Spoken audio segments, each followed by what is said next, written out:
in spite of the United Nations Convention of the Law of the Seas, where China is a signatory, and of course the Philippines, in spite, Mr. Speaker, of the July 12, 2016 decision of the International Tribunal in Den Haag.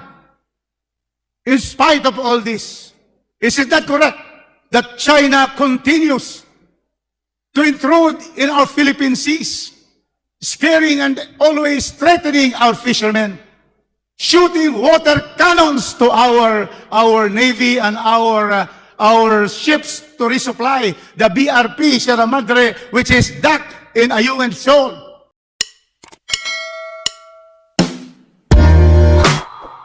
Mr. Speaker, I move that we recognize the gentleman from the 2nd District of Cagayan de Oro City, Congressman Rufus Rodriguez, for his interpellation. The gentleman from the 2nd District of Cagayan de Oro, the Honorable Rufus Rodriguez, is recognized for his interpellation. Thank you, Mr. Speaker.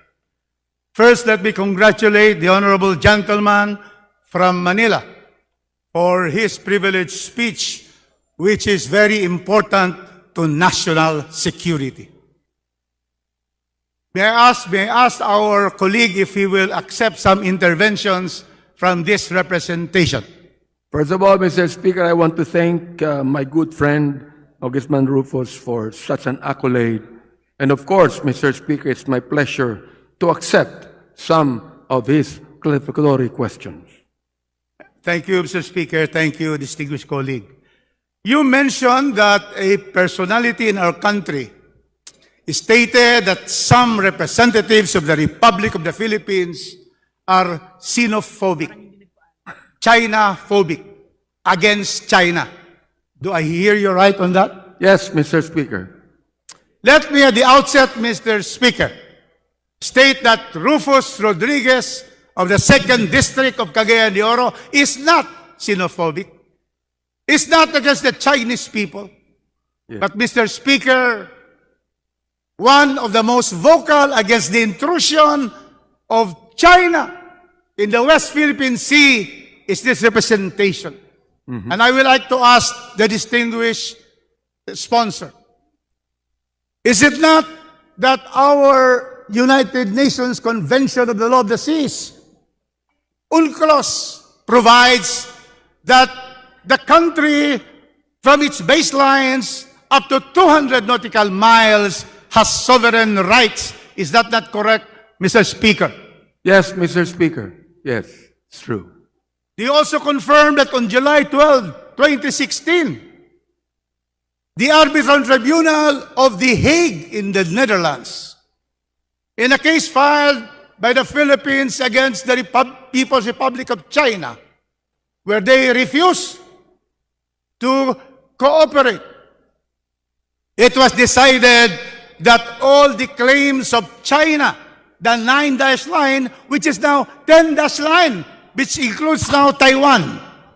The 9-dash line at the time claimed by China by historic right, and that's why they reached to our territorial sea, getting all of the West Philippine Sea. Don't you agree that as early as 2016, the International Tribunal, composed of 9 distinguished experts on maritime law, decided that China's claims are unfounded and illegal because all rights to the sea starts from the baselines up to 200 miles, and so therefore, Scarborough Shoal, Recto Bank, Kalayaan Islands belong to the sovereign rights of the Republic of the Philippines. In fact, Mr. Speaker, the 9-dash line, now 10-dash line, was already, consumed in the minds of the Chinese leaders. And never would the United Nations agree to it, Mr. Speaker. Thank you, Mr. Speaker. In spite of the United Nations Convention of the Law of the Seas, where China is a signatory, and of course the Philippines, in spite, Mr. Speaker, of the July 12, 2016 decision of the International Tribunal in Den Haag, in spite of all this, is it not correct that China continues to intrude in our Philippine seas, scaring and always threatening our fishermen, shooting water cannons to our navy and our ships to resupply the BRP Sierra Madre, which is docked in Ayungin Shoal, which also targeted by laser beams blinding our Filipino sailors. Is it not that in spite of this, they have done this in violation of international maritime law as embodied by the UNCLOS and the decision of the Arbitral Award? Yeah, Mr. Speaker, my dear colleague, I was even wondering why the United Nations cannot expel China from its membership when they do not even respect, Mr. Speaker, the arbitrary ruling. I agree with that. And so therefore, there has to be a resolution.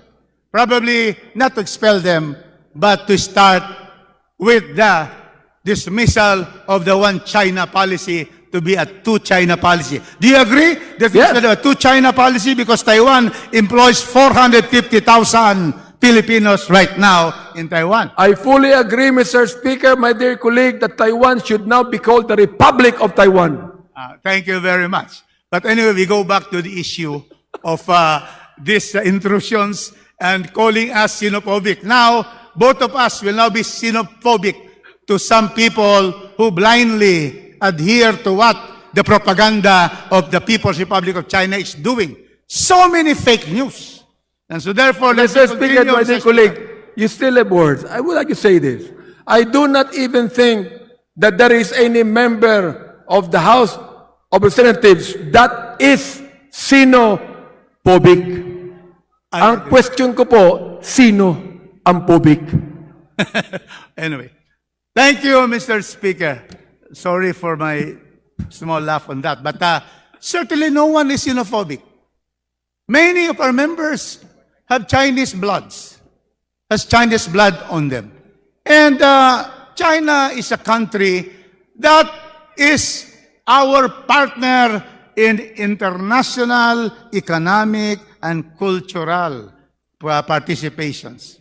But my next question is, Mr. Speaker, then I would like to ask that in this particular case, the statement of the honorable gentleman is that there are now thousands of Chinese allegedly students now in the Philippines. Do you confirm how many is now the running total of the Chinese residents now studying in the Philippines? Well, Mr. Speaker, only in Cagayan we have around 400 students already.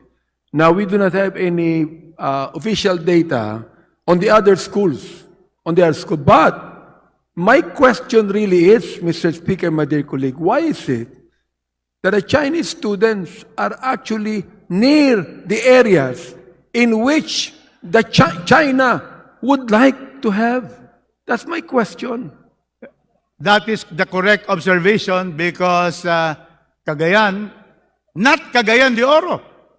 We have to distinguish, Mr. Speaker, because I was interviewed by some media. Why are there, no, not 400, 4,000 students in Cagayan? And I said, I'm sorry, Cagayan is in the north, Cagayan de Oro is in the south. So in Cagayan de Oro, there are no Chinese students. Okay. So, very clearly, thousands of students are now here. I could not mention the schools that I have read about.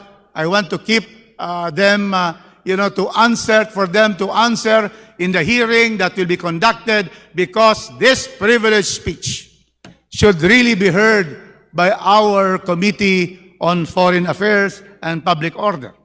And therefore, I would like to ask now my distinguished colleague.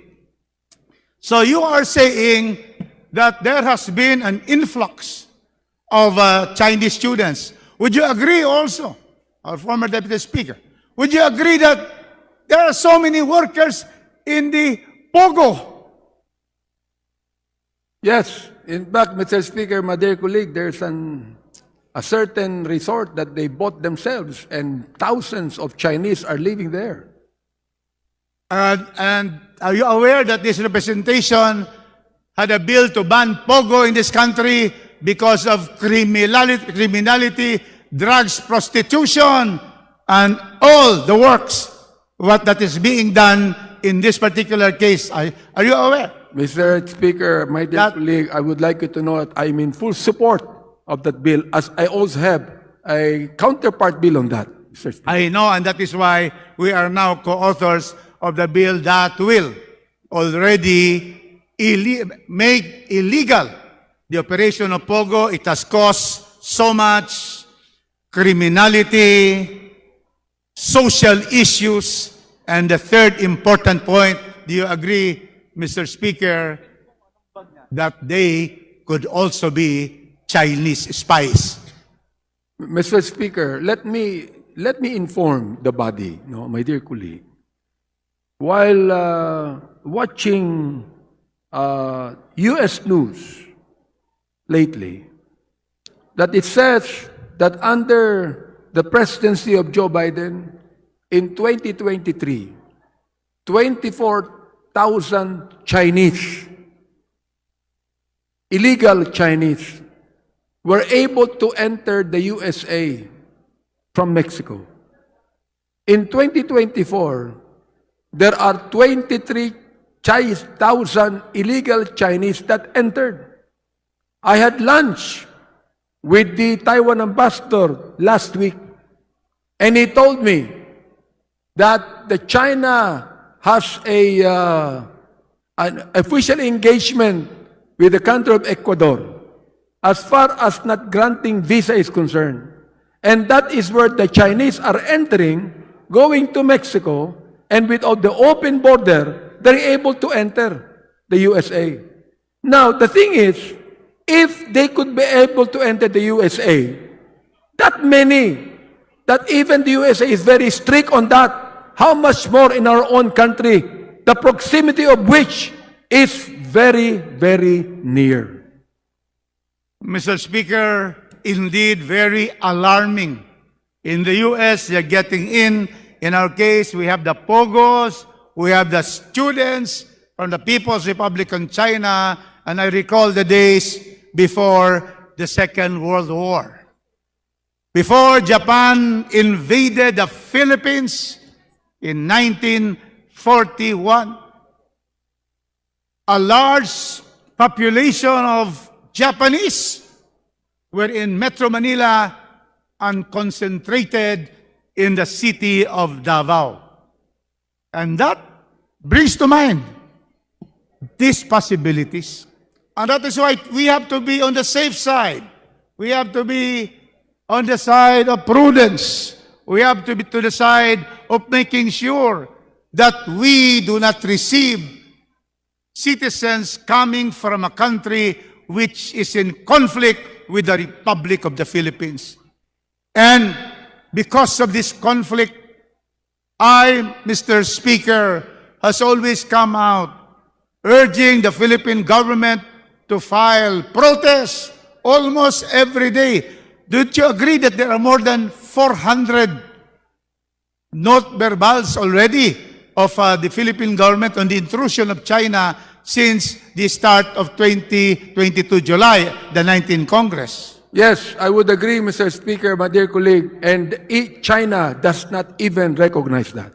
That's correct. In spite of all our notes verbal, our complaints on specific issues of Chinese vessels crowding our West Philippine Sea, in spite of that, China continues to be able to intrude and be an aggressor in the West Philippine Sea. Mr. Speaker, distinguished colleague, then we have here our President, President Ferdinand Bongbong Marcos Jr. Do you agree that the pivot now will be with the United States of America, Japan, North Korea, Australia, and the European Union in relation to the aggression of China on the West Philippine Sea? And Mr. Speaker, my dear colleague, I am very happy about that. that our President, Bongbong Marcos, is now pivoting toward the U.S. I really am very glad that he's doing that, Mr. Speaker. And in fact, Mr. President, Mr. Speaker, we have to congratulate the President. The President was invited to Washington, D.C. by President Biden, together with the Prime Minister of Japan, Fumio Kishida, to have a tripartite meeting to be able to send that message to China that they should observe the sovereign rights of the Philippines in the West Philippine Sea.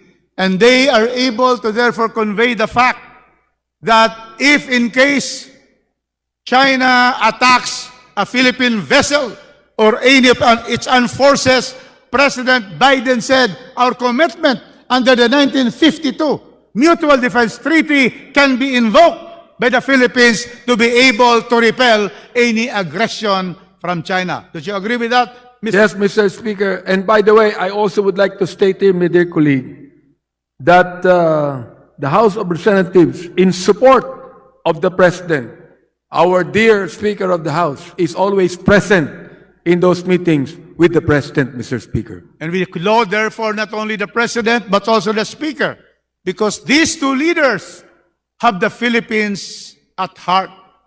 They are always patriots, while others were not in the past.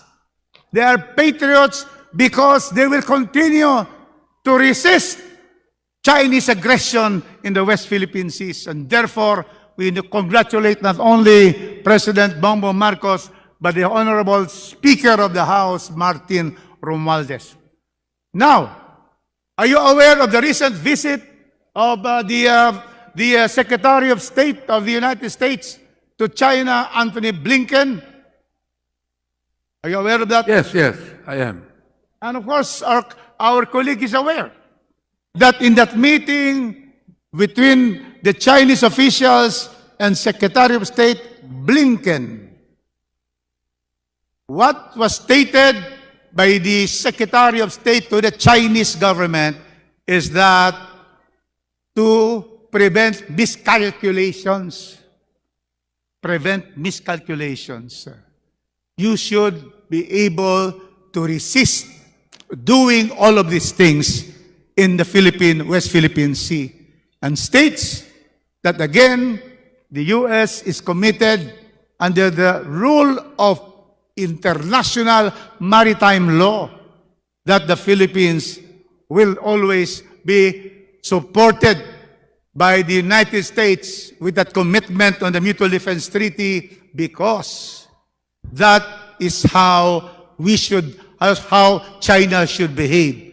And that was stated on the face of the officials by Secretary Blinken, that you therefore do not do any other action that will be able to bring about miscalculations. And that is the word, miscalculation. If there is miscalculation, then there will be a big problem in the West Philippine Sea. Don't you agree with Secretary of State Blinken and thank him for what he has said to the Chinese officials? Yeah, my dear Speaker, my dear colleague, yes, I agree with that, and I'm so glad that Secretary Blinken went there. But the problem is, when Secretary Blinken made that statement, the Chinese only blink.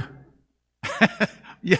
Well, you know, although especially they blink because they are really very now afraid that we, together with Japan and the United States, And France, including France. France has sent its frigates Yes. to have our West Philippine Sea drills, and China did not molest them because these are now international countries and bodies that are in helping us preserve our rights in the West Philippine Sea. And so therefore, Mr. Speaker, I support the call of our dear colleague that his privileged speech should now be heard by the proper committees of Congress. Look at what has happened to the giving of visas and allowing the Chinese to come students of China and also those with Pogo, the offshore gaming companies from China. And with that, once again, Mr. Speaker, I would like to thank our dear colleague from Manila for coming out with this privileged speech, and I look forward to attend the hearings that will be conducted, where we are going to grill those officials who are, in a speech, are responsible for this influx of students and the influx of illegal gamblers and Pogo operators. Thank you, Mr. Speaker. Thank you very much, distinguished colleague from the city of Manila, our dear Congressman Benny Abante. Thank you very much. Thank you, my dear colleague. I also would like to inform the body that I have always commended our dear colleague, Congressman Rufus, who is one of the best commissioners of the Bureau of Immigration.